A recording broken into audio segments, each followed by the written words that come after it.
바이든 정부의 대북 정책 검토가 막바지에 이른 가운데 연방 의원들과 비정부 기구들이 대통령에게 잇따라 서한을 보내고 있습니다. 국무부 북한인권특사 임명 등 북한 인권 문제를 우선순위로 중시할 것을 촉구하는 제안과 종전선언 등 한반도 평화정착을 강조하는 내용 등 다양한 제언들이 이어지고 있습니다. 조은정 기자가 보도합니다. 미국 하원 의원 10명은 지난 3월 바이든 대통령에게 4년 넘게 공석인 국무부 북한인권특사를 조속히 임명하라는 내용 등을 담은 서한을 발송했습니다.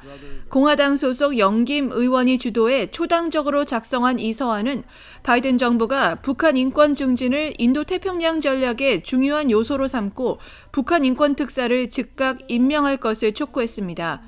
의원들은 북한 인권특사 임명으로 북한 내 미국인 안전 보장, 인도주의 지원 전달 확인, 언론을 통한 정보 유입 등 여러 현안이 해결되는 한편 남북, 미북 이산가족 협상에 중추적 역할을 할 것이라고 강조했습니다. 영김 의원은 같은 달 하원 외교위 청문회에서도 북한 인권특사 임명을 촉구했습니다. And this position is critical for coordinating with South Korea on our dealings with North Korea and recognize the promotion of human rights issues to bring it on the front burner. And it's very essential for our national interests and to strengthen American diplomacy globally and our leadership. 하지만 인권보다 한반도 비핵화와 평화 정착에 더 중점을 둬야 한다는 의회 기류도 있습니다. 한국계인 메릴린 스트릭랜드 의원 등 민주당 하원 의원 11명은 이번 달 바이든 대통령에게 서한을 보내 이번 대북 정책 검토를 평화를 우선으로 하는 새로운 접근법을 취할 기회로 삼아야 한다고 촉구했습니다. 미북 관계를 의미 있게 진전시키고 핵 위기를 줄이는 방법을 모색하라는 주문입니다.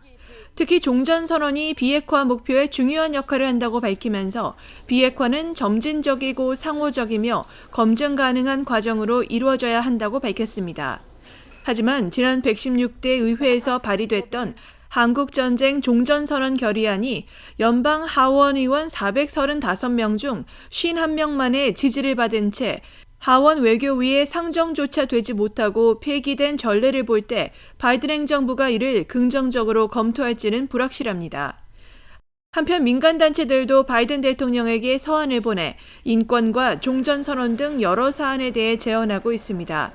휴먼 라이츠 워치 등 11개 국제인권단체는 지난 15일 바이든 대통령에게 서한을 보내 미국 정부가 유엔에서 북한 인권 문제를 강하게 제기하고 특히 안보리 상임이사국 지위를 활용해 북한 인권 기록에 대한 정기적 논의를 재개할 것을 요청했습니다. 지난달에는 미국 군축협회 등 11개 민간단체가 바이든 대통령에게 서한을 보내 종전선언 등 평화에 기반한 대북 정책을 마련하라고 촉구한 바 있습니다.